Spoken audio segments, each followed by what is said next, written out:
बोला रावजी सोमनाथ, बोला. कबुली जबाब द्या, नाही तर ठरल्याप्रमाणे शिक्षा भोगायला तयार व्हा. सांगतोय मी युवराज, सांगतोय. युवराज, त्याचं झालं असं की महाराज आजारी पडले. जेव्हा महाडच्या वैद्यबुवांनी हात टेकले तसं मी घाबरलो आणि गडावरचं वातावरणही गंभीर झालं होतं. तेव्हा तातडीने गडाचे दरवाजे बंद केले. गडाचे दरवाजे बंद करण्याचं कारण? सुरक्षा. तशी खबर आम्हाला पाठवणं गरजेचं होतं ना? जी युवराज. मग का पाठवली गेली नाही खबर? कसं युवराज, खबरेचा खलिता कोणाच्याही हातात पडला असता म्हणून खबर नाही पाठवली. एवढी काळजी घेत होता? उत्तम. मग पेशवे मोरोपंत, अनाजीपंत एवढ्या दूरवरून वेळेत गडावर पोहोचले ते कसे? का तुम्ही दृष्टांत दिला होता त्यासनी?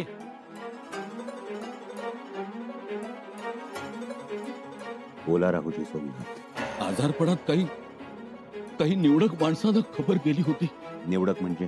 पेशवे मोरोपंत, सुरनीस अनाजीपंत यांना खबर गेली होती. त्यामुळे त्यांनी तातडीने गड जवळ केला. शिवाय आणखी एका माणसाला खबर गेली होती, जनार्दन पंतांना. पण त्यांना सक्त ताकीद देण्यात आली होती की याची कुठेही वाच्यता करू नये. पुढे? अंतिम संस्कारानंतरही गडाचे दरवाजे बंदच ठेवले होते.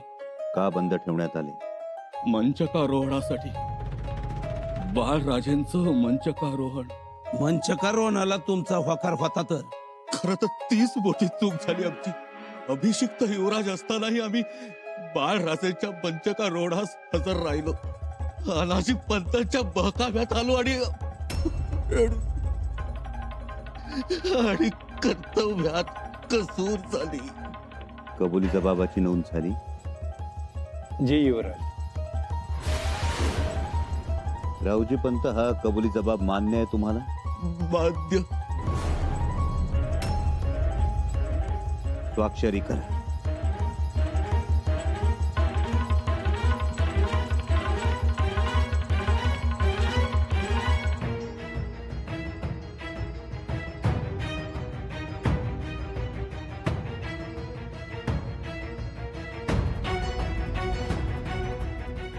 बोला. आग्र्यात ताजमहालासमोर स्वामी निष्ठेचा अभेद्य गगनचुंबी मनोरा उभे करणारे हिरोजी फर्जंद. बोला. खरं सांगायचं तर तुम्ही पन्हाळ्यावर दाखल झालात तेव्हापासूनच तुमच्यावर नजर ठेवली होती. नजर ठेवण्याचं कारण? कारण अहो, महाराजांनंतर खरा मान तुमचा. पण आज निष्ठेला तिष्ठत बसावं लागतं आणि सच्च्या माणसाला फितुरांना मुजरा करावा लागतं. माझ्या मनात ईश घोळत राहिलं. पुढं महाराज आजारी असल्याची खबर ती तर दडवलीच, पण सांत्वनासाठी पन्हाळ्यावर आलो. पण ते सांत्वन तुम्हाला गाफील ठेवण्यासाठी होतं. आणि सुरनीस पेशव्यासनी कैद होताच मी स्वतःचा जीव वाचवण्यासाठी फरार झालो. खजिना घेऊन? ते बी चुकलंच. एवढंच नाही, मी दोनदा खोटं बोललो. महाराजांनी शेवटच्या घटकेला तुमचं नाव घेतलं नाही. पण युवराज, तुमच्याबद्दल माझ्या मनात पाप नव्हतं. मी तुम्हाला लय मानत होतो. पण या सुरनीसाने माझा बुद्धिभेद केला. मी आज चांडाळाने बी तो करून घेतला. माझं चुकलं. मला गुन्हा कबूल. कबुली जबाबावर यांची स्वाक्षरी.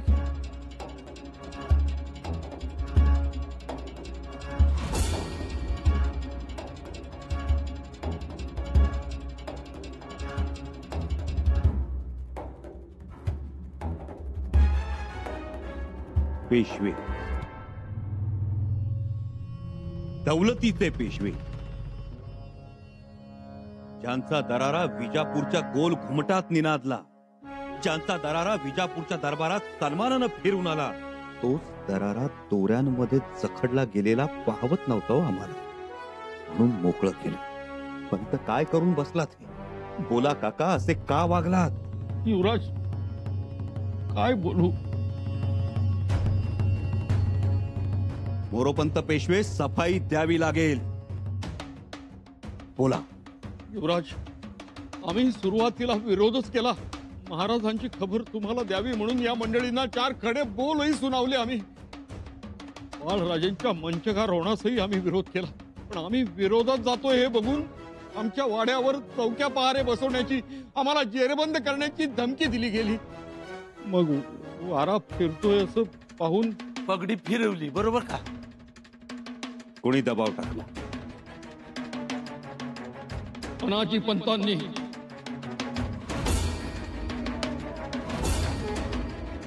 या अनाजी पंतांच्या दबावाला बळी पडून तुम्ही पेशवे पदाची प्रतिष्ठा विसरलात. महाराजांच्या खांद्याला खांदा लावून लढलात ते विसरलात. त्याग विसरलात, पराक्रम विसरलात आणि यांच्या बरोबर आम्हाला अटक करण्यासाठी आलात. युवराज, तुम्हाला अटक करायला आलो, पण तुम्हाला अटक होऊ नये म्हणून शेवटपर्यंत प्रयत्न करत होतो. अनाजी पंतांना त्यांच्या पापाची जाणीव करून देत होतो. एवढंच काय युवराज, पन्हाळ्याच्या पायथ्याशी आलो तेव्हाही आम्ही तुम्हाला निरोप द्यायचा प्रयत्न केला, पण दैव साथीला नव्हतं. मोरोपंत, पापात सामील करून घेणाऱ्यापेक्षा पापात बिनपोफाट सामील होणारा जास्त गुन्हेगार. पेशवे पदावर राहून सुद्धा तुमच्या वागण्यात स्पष्टता नव्हती, ना स्वराज्य निष्ठेबद्दल ना शिवविचाराबद्दल. तुम्ही गुन्हेगारच. ओ युवराज, आम्ही गुन्हेगारच.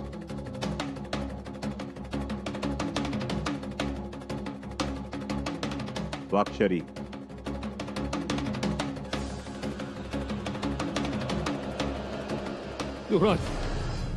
युवराज, आमच्या कबुली जबाबापेक्षा आम्हाला तोफेच्या तोंडी द्या. युवराज, हा रोजचा अपमान नाही सहन होता मला. खरं तर महाराजांच्या माघारी असं घडायला नको होतं, पण घडलं. कलंक लागला युवराज.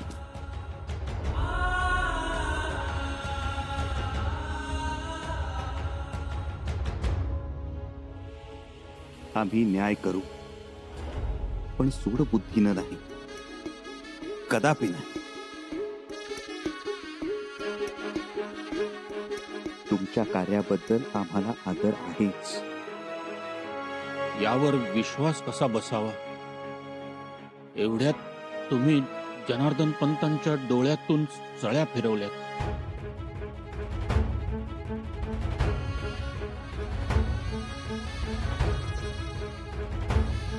कविराज,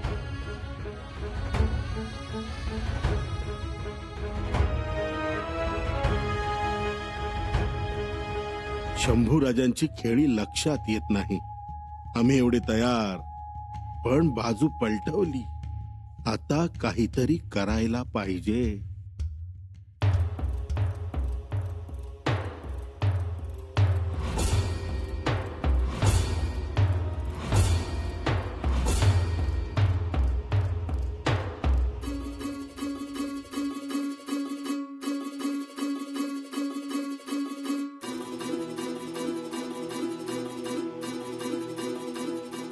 त्यांच्या डोळ्यामध्ये तर सळई फिरवली होती. डोळे काढायचेच होते, पण ज्या डोळ्यात तेल घालून त्यांनी स्वराज्याची जबाबदारी सांभाळली, त्या डोळ्यात आम्ही सळ्या कशा फिरवू? आणि त्यांनी लगेच कबुली जबाब दिला.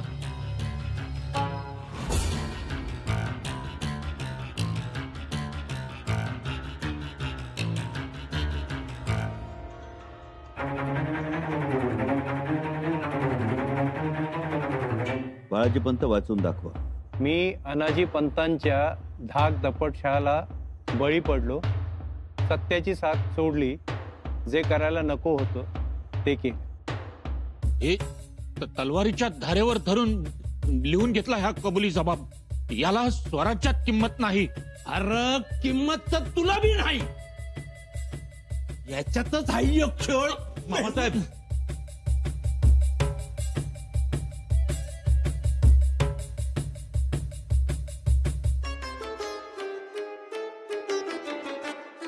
सोमाजी दत्तो, आता तुम्ही तलवारीच्या धारेवर नाही ना? नाही, पण मी कुठे कबुली जबाब दिलाय?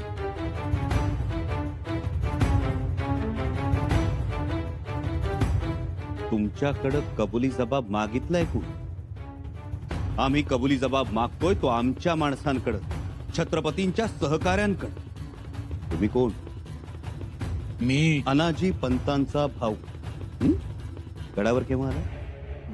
छत्रपतींचं महानिर्वाण आणि बाळराजांचं मंचकारोहण या दरम्यान. बरोबर, पण त्यावेळी तर गडाचे दरवाजे बंद होते.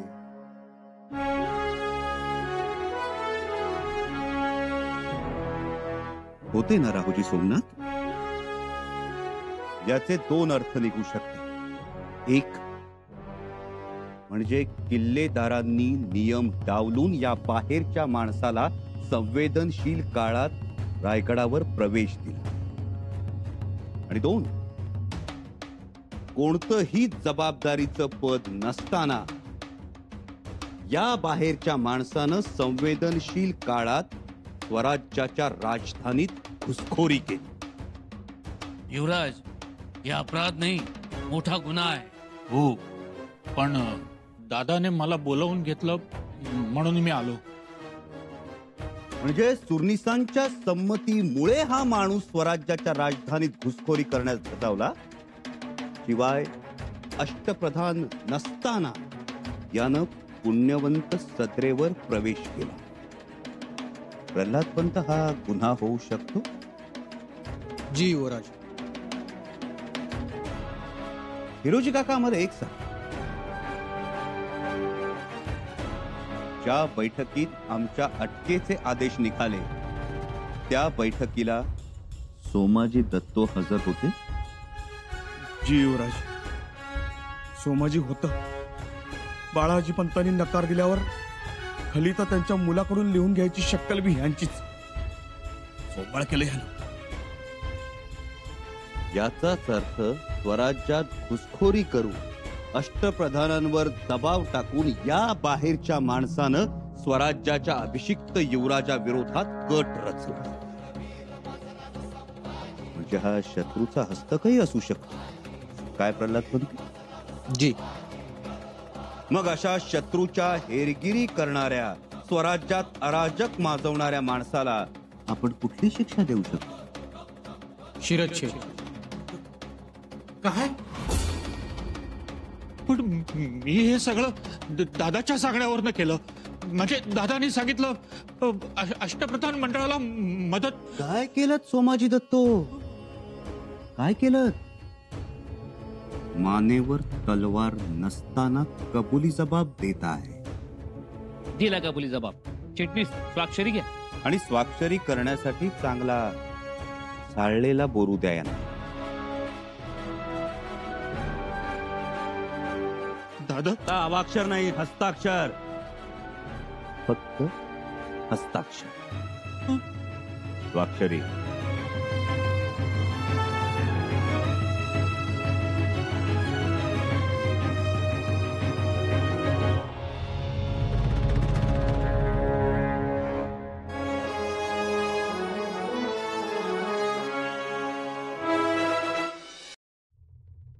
सगळ्यांचे कबुली जबाब झाले.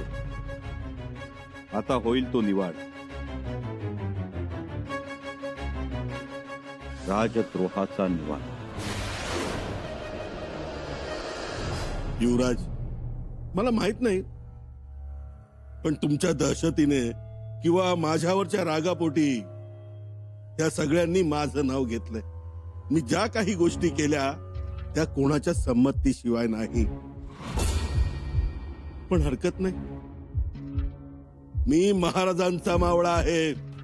मी घाबरणार नाही. मी लढणार. एकटा तर एकटा लढत राहणार.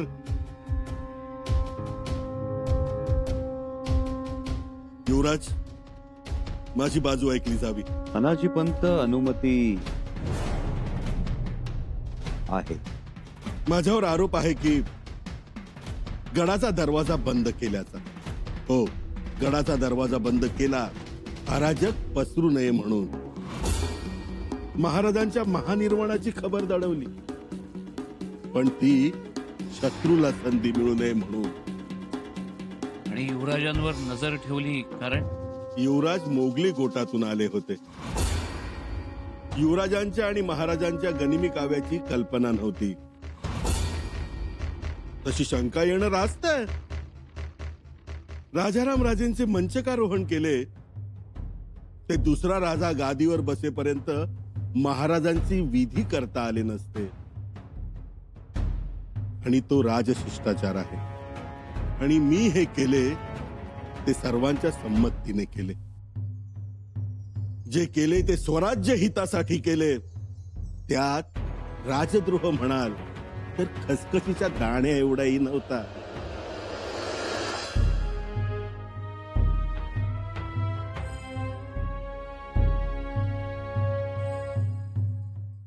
वा अनाजी पंत वा, किती बिनतोड मुद्दे आहेत तुमचे. पण हे पूर्ण सत्य नाही याची आम्हाला कल्पना आहे, तेवढीच तुम्हालाही आहे.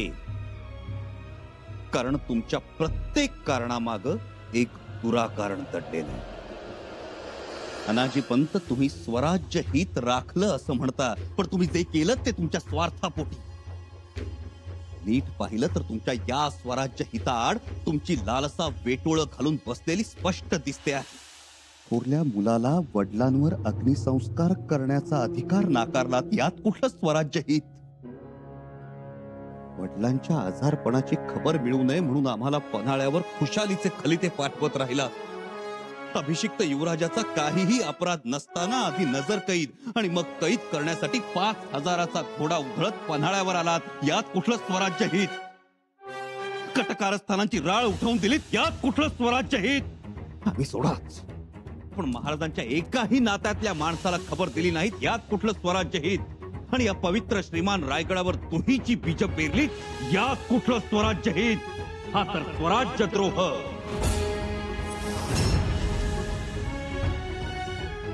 आणि याची शिक्षा तुम्हाला मिळणारच. युवराज, बास तानाजी पंत, आता तरी हा बेशरम दिमाग मस्तकावरून खाली उतरवा आणि सत्याला सामोरे जा. आरोप मान्य आहे. अनाजी पंत, आरोप मान्य आहे. मान्य आहे.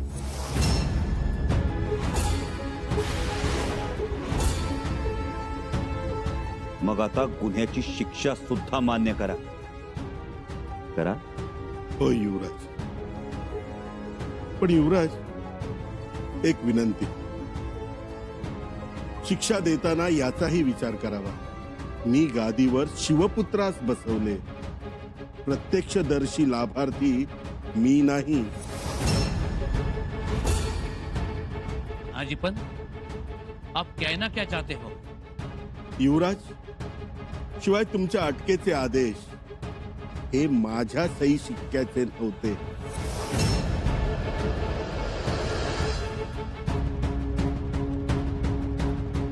मतलब माझी विनंती एवढी नम्र आहे, जर आपण मी केलेल्या स्कट म्हणत असाल तर कटात सामील असलेल्या सगळ्यांना समान शिक्षा व्हावी. म्हणजे जी शिक्षा मला तीच सगळ्यांना. समजा आहे ती की इथंच सगळे इथे नाहीत. कोण राहिलं? एक महत्वाची व्यक्ती इथे हजर नाही.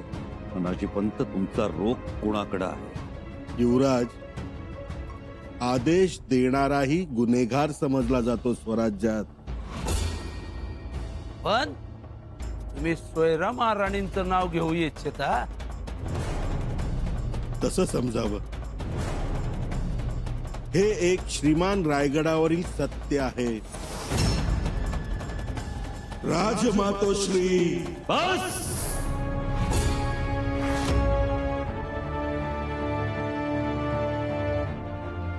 बस करा.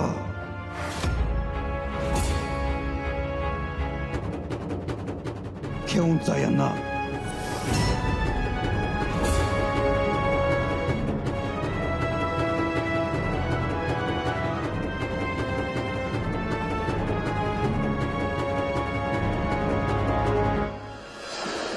दादा आता काय होणार? आता जे होणार ते ऐकायची बघायची हिम्मत ठेव सोमाजी. म्हणजे निवाडा झाला? निकाल लागला.